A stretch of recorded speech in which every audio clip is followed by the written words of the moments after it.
Saudações, amados, palavras de vida, queridos, livro de Juízes, capítulo 16, versículo 25, está escrito: com alegria no coração, disseram, mandem vir Sansão, para que ele nos divirta. Trouxeram Sansão do cárcere, e ele os divertia, quando o fizeram ficar em pé entre as colunas. Sansão disse ao moço que o guiava pela mão: deixe-me apalpar as colunas que sustentam o templo, para que eu possa me encostar nelas. Queridos, Sansão, que havia sido preso pelos filisteus, havia sido vazado os seus olhos, e Sansão agora era um homem debilitado. Sansão agora era um homem vencido. Haviam furado seus olhos, haviam o amarrado no moinho, e ele vivia andando em círculos, porque ele havia tido este castigo dado pelos filisteus.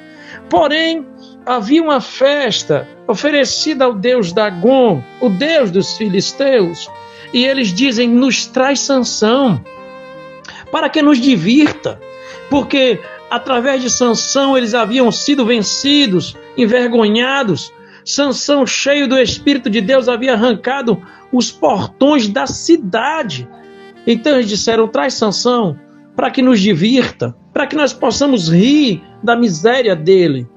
E trouxeram Sansão. Porém, queridos, uma coisa que eles não sabiam é que Sansão não havia vencido eles com o poder de um homem, ou com a força humana, com o braço humano. Eles não sabiam quem estava por trás de Sansão. E por trás de Sansão estava o grande Deus, o Rei dos Reis, o Senhor dos Senhores. E ele não havia abandonado Sansão. Sansão não era um filho jogado fora e abandonado. Sansão não era um homem que havia sido rejeitado por Deus. Sansão era um homem que estava pagando preço pelos seus erros. Mas quando ele estava agora dentro do templo de Dagom, impede que o moço o ponha encostado no pilar que sustentava o prédio inteiro. E olha o que aconteceu. Sansão se humilha diante do Deus que criou os céus e a terra. E Deus envia de volta o Espírito de Deus para a vida de Sansão. E quando o Espírito de Deus entra em Sansão, ele recebe de volta aquela unção que ele tinha antes. Ele recebe de volta aquele poder que ele tinha antes.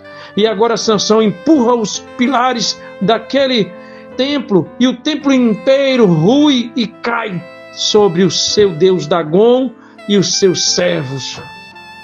Querido, querida, nós não comemoramos a morte dos filisteus, mas nós comemoramos o retorno de Deus à vida daquele que parecia estar vencido, parecia estar derrotado. Mas esta é a mensagem: Deus não joga fora os seus e não abandona quem Ele chamou para a sua obra. Você jamais será abandonado por Deus. Deus jamais lhe lançará fora. Vamos orar? Santo Deus, Criador dos céus e da terra, damos-te graça, Senhor, porque Tu és aquele que jamais abandona aquele que Tu convida para a Tua obra. Damos-te graça pelo Teu infinito amor e a Tua infinita graça, em o nome de Jesus. Querido, Deus te abençoe, te proteja, te guarde, te dê a paz.